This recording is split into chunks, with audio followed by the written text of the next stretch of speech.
Itu ya teman-teman kaitan dengan jenis tadi. Selanjutnya ini tolong ini nanti diperhatikan ya. Ini tentang prinsip pemberian kredit yang kita sampaikan di depan. Jangan sampai asal memberikan juga nanti akan timbul kredit macet tadi ya. Kredit macet nanti akan besar. Ini nanti cash flow perputaran perusahaan juga tidak akan bagus nanti kalau perbankan tadi kalau memberikan kreditnya asal ya tanpa ada unsur kehati-hatian ya.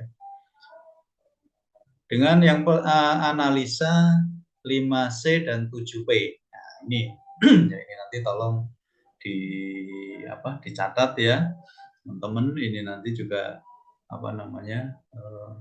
kami lihat ini cukup perlu ya, perlu kita pahami agar nanti kita juga bisa menjelaskan, bisa memahami. Kalau paham kan nanti ya akan mudah kita dalam menganalisa ya tentang perbankan.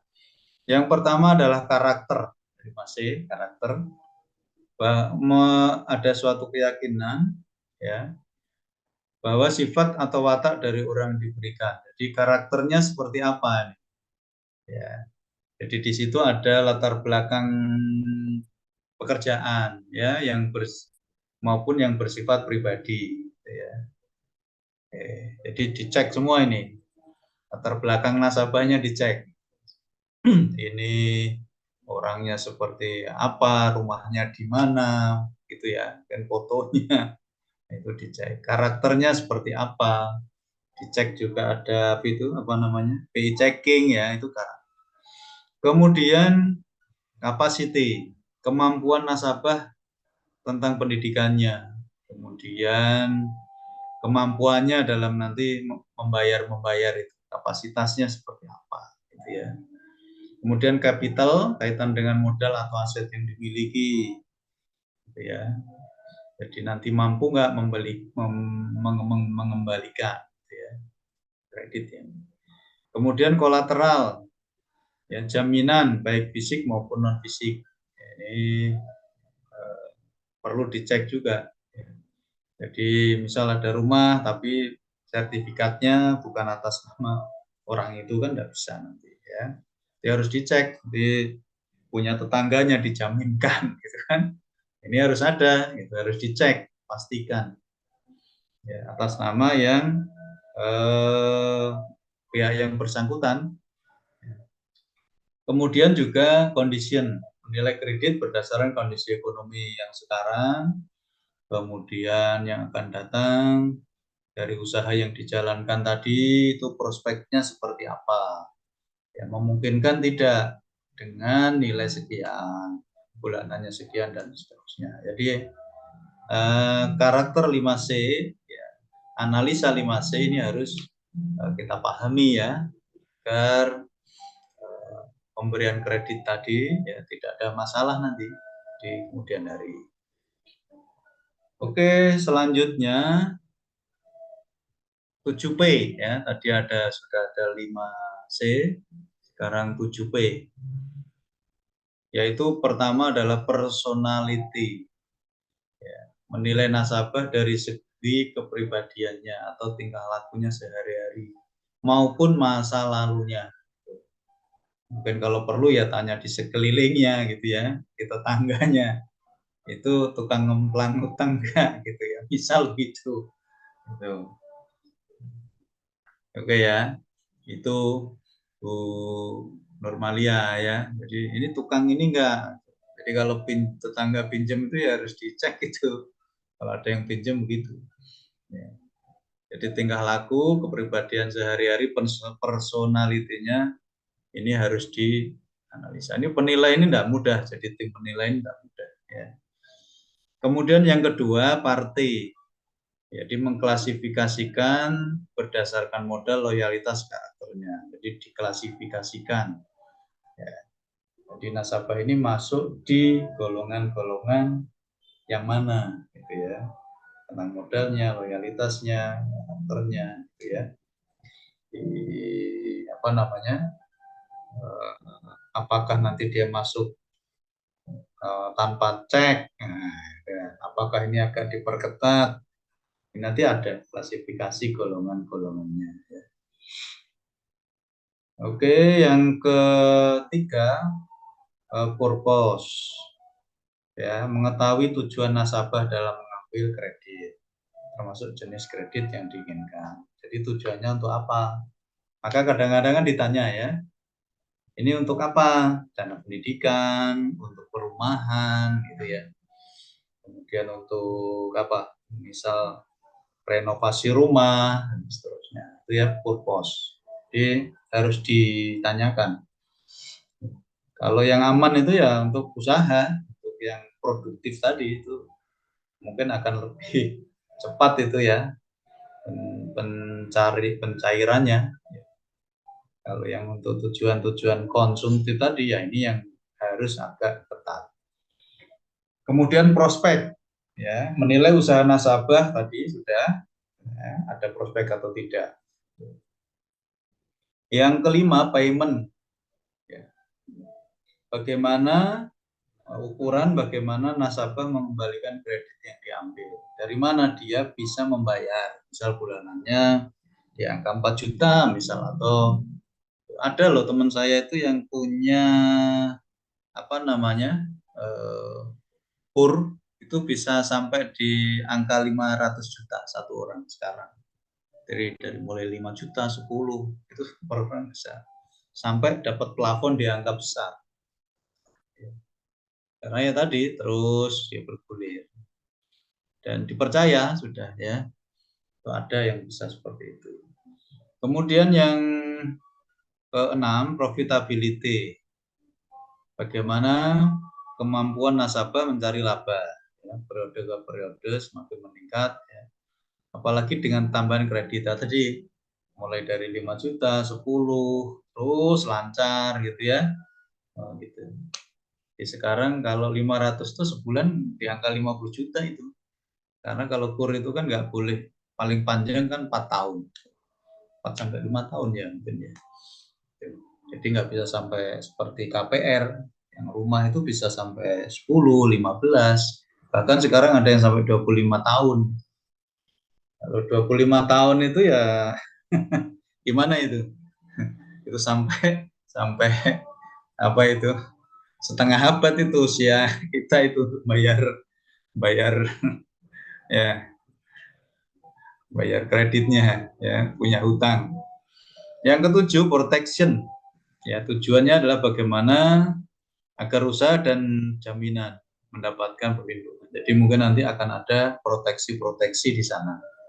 Ya, ditambahkan nanti mungkin item-item di sana tentang proteksinya. Biasanya ada asuransi yang membackup itu. Ya, jadi itu 7P kaitan dengan prinsip pemberian kredit. Jelas ya? Ada 5C dan 7P. Selanjutnya teman-teman ya, untuk mahasiswa semua, prosedurnya sekarang dan teknik penyelesaian yang macet. Ya, karena tidak mungkin semua walaupun sudah ada tim penilai, sudah ada 5C, 7P, tapi kalau dasarnya memang tukang ngemplang ya. Ya pinter saja dia itu ya.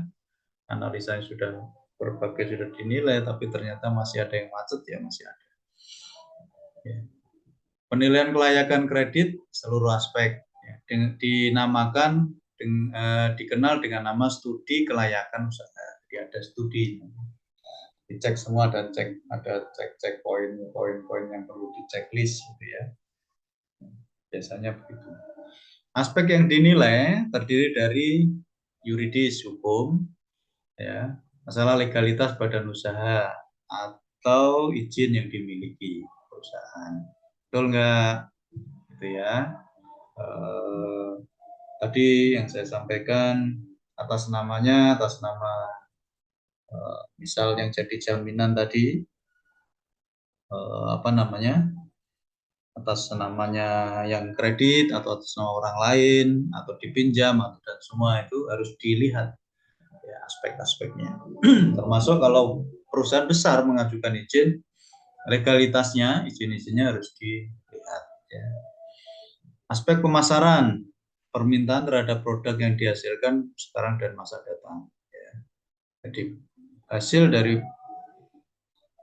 perusahaan tersebut mampu nggak nanti bisa menyelesaikan kredit. Nah, ini aspek pemasaran. Kemudian aspek keuangan. Ya. Jadi nanti seluruh laporan keuangan perusahaan akan dilihat seperti kemarin neraca nanti bisa dilihat. Ada payback period, ya periode pengembaliannya, kemudian ada NPV-nya, ya net present value-nya, ya PI, ya indeks keuntungannya, profitnya berapa, ya IRR, kemudian BEP-nya berapa lama, gitu ya dari usaha itu, ya, sehingga nanti bisa dihitung semuanya. Ya. Jadi, seperti penilaian-penilaian ini memang di keuangan harus ada untuk menganalisa itu semua. Ya. Kalau BEP-nya terlalu lama, ya nanti seperti apa itu pengembalian itu apa dan seterusnya.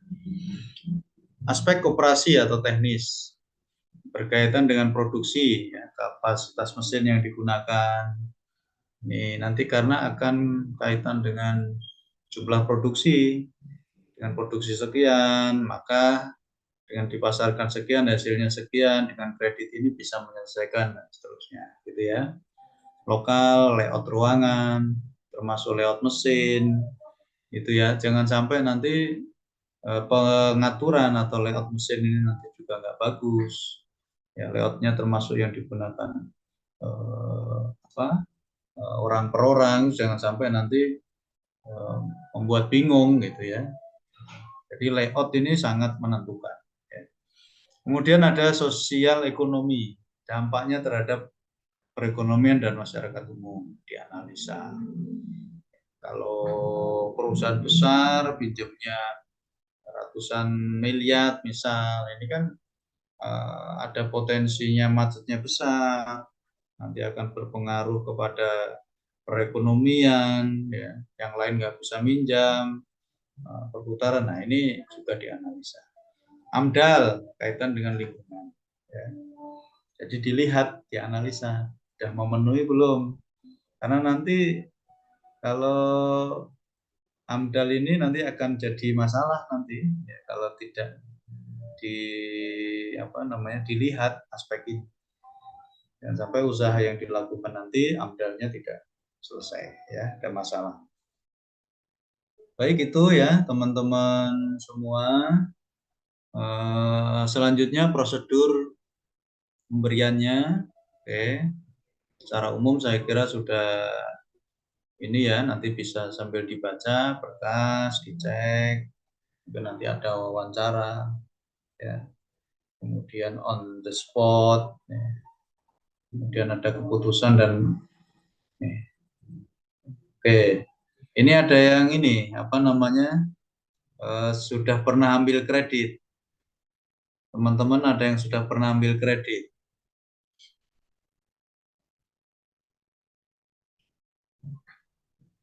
Wah, ini pada kemana ini?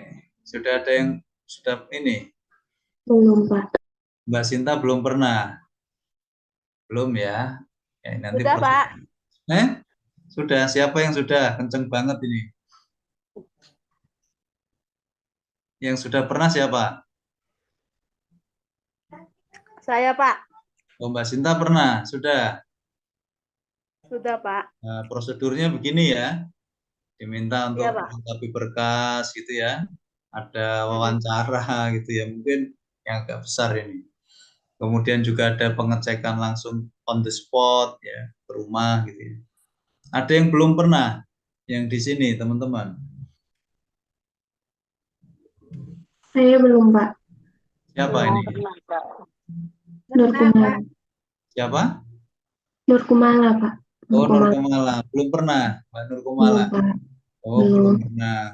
Ini nggak butuh duit ini, Pak Nur Kumala ini.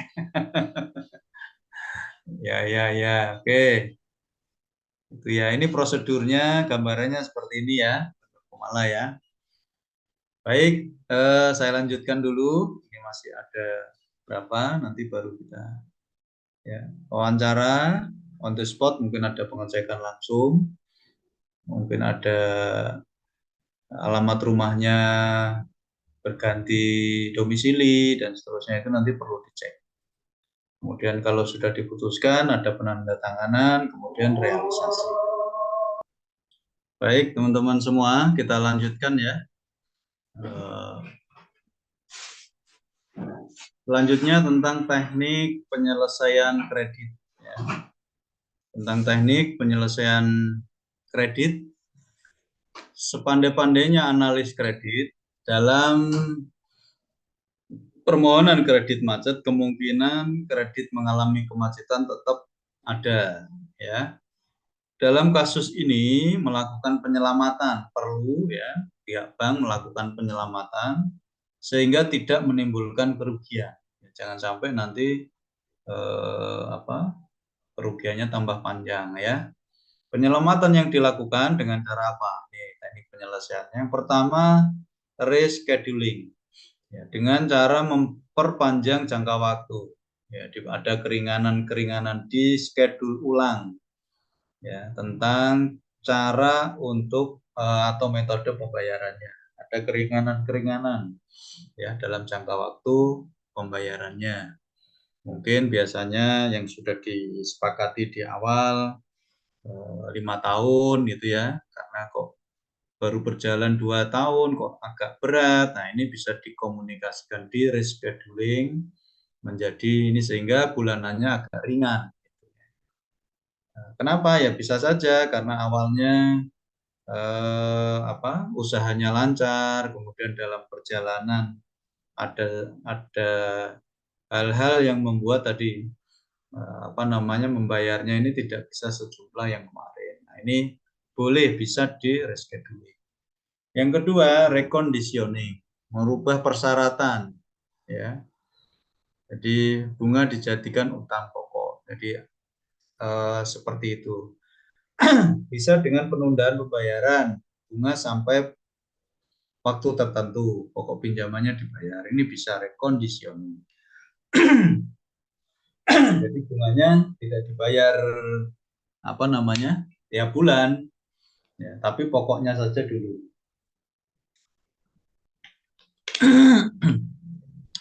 Kemudian bisa juga dengan menurunkan suku bunga, ya, agar lebih meringankan.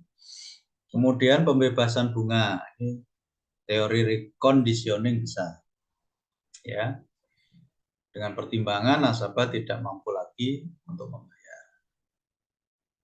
Yang ketiga dengan restructuring, ya, dengan menambah jumlah kredit, menambah equity-nya dengan menyetor uang tunai tambahan dari pemilik. Gitu, ya. Dia menutup, dia ditambah kreditnya, restructuring. Kombinasi dari ketiga itu, ya. Bisa dengan tadi apa itu? Yang pertama tadi rescheduling, dischedule ulang, ya, kemudian juga ditunda bunganya kan gitu ya. Nanti bunganya dibayar di belakang karena memang sudah sangat berat, terlalu tinggi, ya, atau di restructuring. Jadi kombinasi tiga-tiganya. Ya. Oke, itu ya teman-teman semua untuk materi pada malam hari ini tentang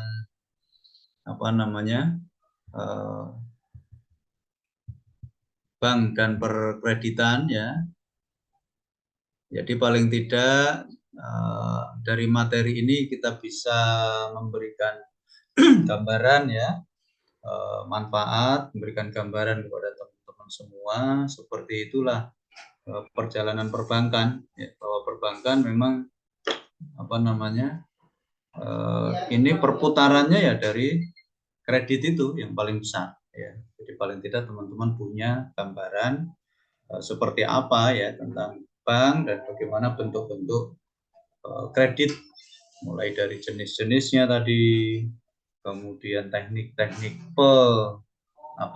penyelesaian, pengertian-pengertian kredit, kemudian juga ada unsur-unsur di sana, ya, kepercayaan, di situ ada balas jasa, kontra prestasi dan seterusnya. Ya, oke, itu ya materi yang saya sampaikan pada malam hari ini. Silakan dari teman-teman ya, kita ada yang mau ditanyakan, disampaikan, silakan ya.